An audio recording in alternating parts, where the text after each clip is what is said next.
my name is Natalie. Today I wanted to do a video talking about 2020 releases of translated literature.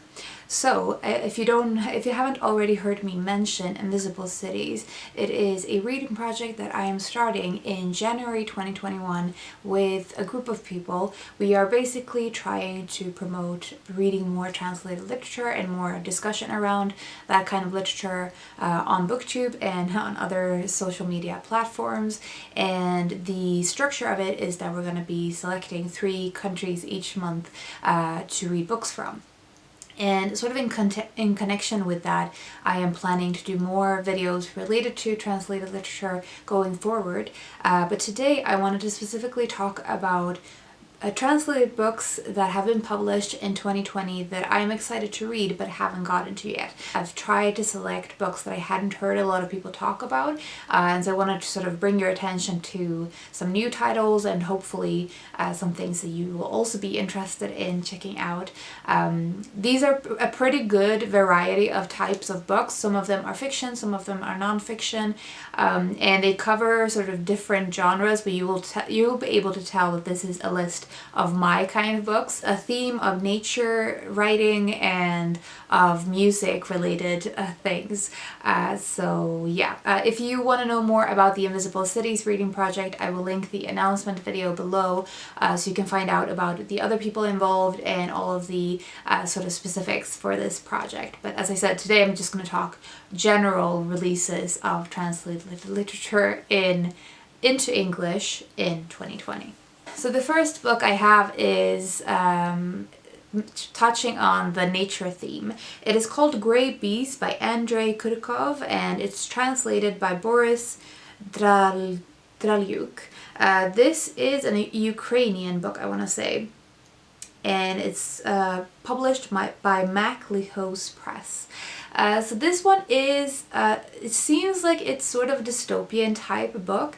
It's about a beekeeper, and it's described as being sort of a Bulgakov-esque story, or a Bulgakov-esque novel, and I loved The Master and Margarita, so that obviously made me interested in this one. It seems like it's sort of a not a parody, but a black humor-esque story with a beekeeper at the center of the story. And obviously I love anything related to bees, so I was immediately intrigued, and the Bulgakov reference sold me on that one. The second one I have is Beyond Sleep by Wilhelm Friedrich Hermans, translated by Ina Rilke. This is published by Pushkin Press, and it is a book, a novel about a geologist, which was what sold me on this one. It says a geologist trying to earn a name for himself. So it's about a specific expedition to the north of Norway and sort of the realities of that expedition and the catastrophe that unfolds. And it seems to touch on sort of the harshness of the climate there, all things that I am interested in. And this one is kind of similar to the Grey Bees, seems to be sort of a humoresque tone, in a parody sort of sense, or a with an ironic sense of humor. The third one is another nature-related one. This is by a German author, and it is Grove, a field novel by Esther Kinsky, translated by Caroline Schmidt. This is a book that I heard about originally from Britta Bowler. She talked about this one in the beginning of the year in connection with her and Mel's Read German Books project that they've been doing all this year. So this is a novel about grief and nature. So those are themes that I've been really enjoying seeing in nonfiction. So I'm excited to see that sort of overlap in a fictionalized sense. Processing grief through nature observations and sort of nature connection. And it seems to be at least partly set in the northern parts of Italy, which I have a particular soft spot for. Next up we have Self-Portrait with Russian Piano. I'm already sold with the title. It's by Wolf Wondracek and translated by Marshall Yerbro. This is published by Ferris, Strauss and Giroux. The protagonist of this book is a pianist. Honestly, anything related to classical music, both in nonfiction and fiction, is something that I'm interested in. Rhapsodic and melancholic with shades of Vladimir Nabokov, W.G. Sebald, Hans Kelsen, and Thomas Bernhard. Wolf Wondracek's Self-Portrait with Russian Piano is a literary sonata circling the internal question of whether beauty, music, and passion are worth the sacrifices some people are compelled to make for them. I mean, that sounds amazing. I love books anyway about people who are very dedicated to their passion, their work, or their life's purpose, like with musicians or with dancers, that kind of thing. And that seems to be the case with this book. The next one might be the one that is highest on my list of these that I'm excited for. It is a nonfiction book called On Time and Water by Andri Snær Magnusson, and this is translated by Lytton Smith. So this is basically an exploration of water, and like literally water, of different kinds. So it's environmental writing and the combination of personal and scientific writings and sort of influences, talking about sort of environmental change and of looking into the future and sort of the prospects that we have in front of us in relation to water. Obviously, I'm a big nature writing reader, that probably doesn't come as a surprise, but something I've been wanting to explore further is ecology related writing, more on the ecosystem as a whole, and also looking into sort of climate change areas of writing. That's something I really want to get into more, so I think this seems like it's sort of a meld of mythology and science and all of those things that I'm more familiar with, and sort of the cultural aspects of water, with more climate change related commentary as well. The next book I have is published by New York Review Books. It is Dissipatio H.G. The Vanishing, written by Guido Marcelli and translated by Frederica Randall. So this one is coming out in December, and it is a post-apocalyptic novel. So the thing that sold me on this one is that it says the protagonist is sort of trying to escape from humanity, and for some unknown reason, all of humanity pretty much is wiped out, is completely, everyone has disappeared, all of the people have disappeared, and he's alone, and sort of trying to deal with that whole situation.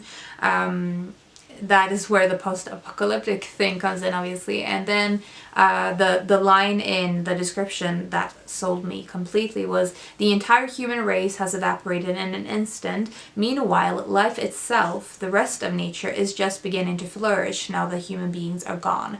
So it seems like it's a very timely book, obviously, with the whole pandemic situation. And I know earlier this year there was a lot of talk about the way that nature was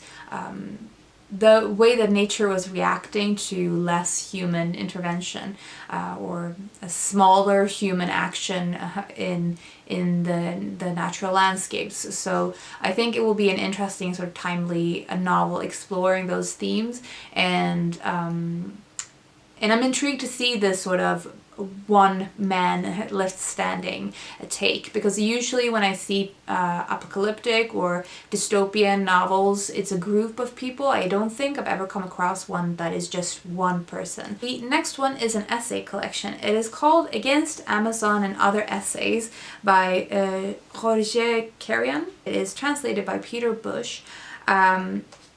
So the title of this pretty much gives you an indication of what this is.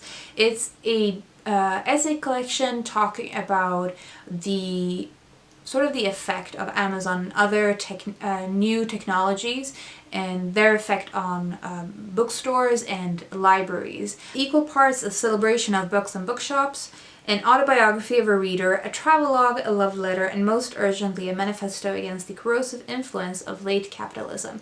Again, sounds like a very timely book, sounds like a book that is worth reading in terms of, like, again, with this year, obviously a lot of bookstores have been struggling with the pandemic and the whole situation, and I think it makes it even more important to think about where we put our money and what sort of businesses we support.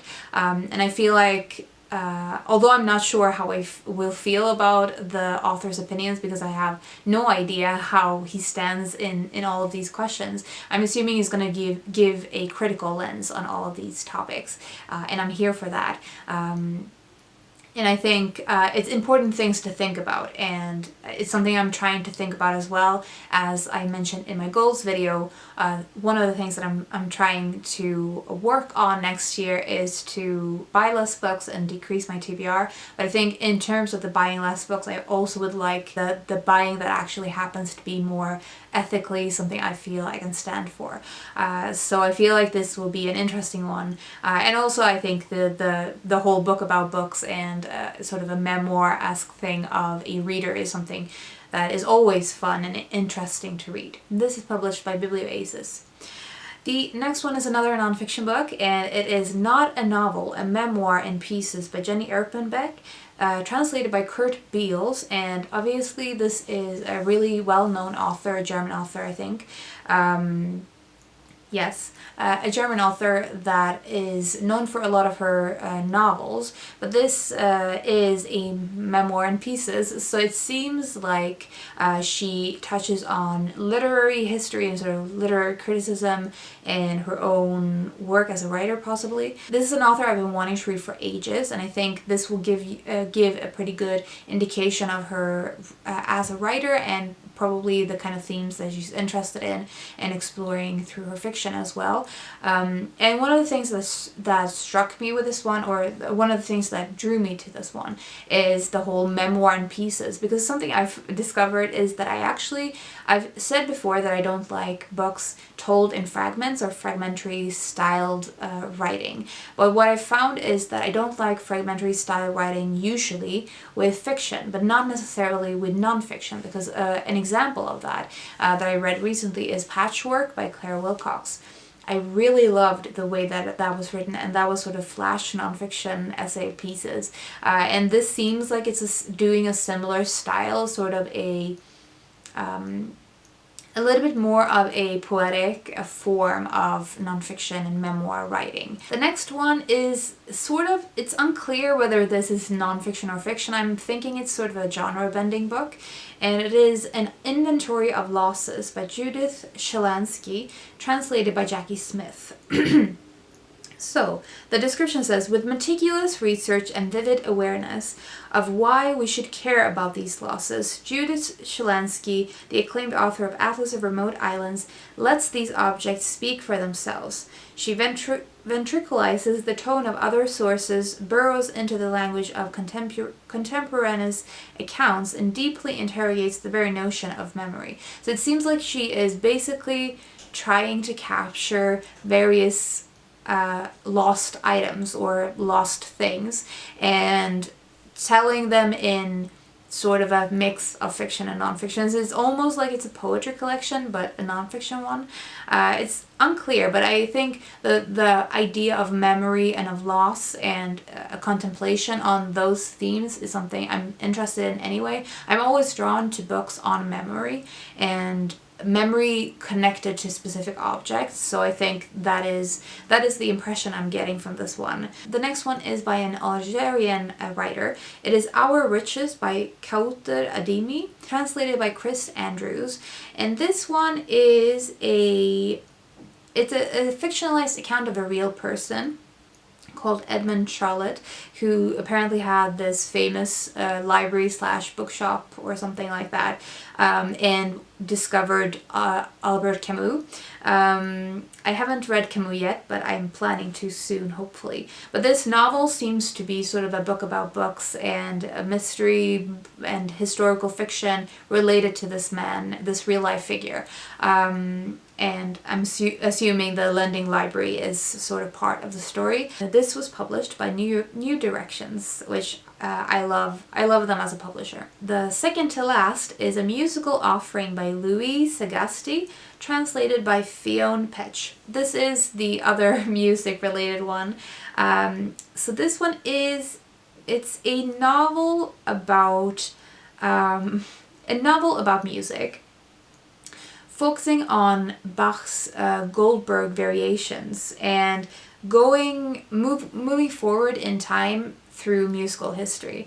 But it's kind of difficult to describe exactly what it is. It's just centered around music in a fictional sense. So a musical offering traverses the same shifting sands of fiction and history as the tales of Georges Louis Borges, while also recalling the constellation structure of Olga Tokarczuk's flights. So that seems like it's going to be something like a genre-bending book as well. And the transformative power of music. The last book I have is another nonfiction book. It is Atlantis, A Journey in Search of Beauty by Carlo and Renzo Piano, translated by Will Shutt. This is published by Europa Compass. So this is a father and son team who have co-written this book, a combination of literary travelogue, father-son story, philosophical meditation on place, and work of contemporary architectural history.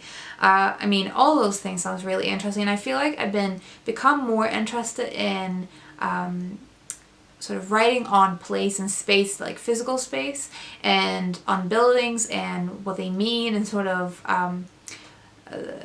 the purpose of specific spaces and things like that. And there's also a comparison to Olivia Lang's The Lonely City, which I haven't actually finished, but I loved what I've read of it so far. Those are all of the books that I wanted to specifically highlight in this video. Let me know if you've read any of these books, if you're interested in reading any of them like I am, or if you have any recommendations you would like to share, feel free to do that in the comments. I would love to hear about any translated literature, especially translated nonfiction. That was all I wanted to say. I hope you're doing well and you're taking care of yourselves, and I will talk to you soon.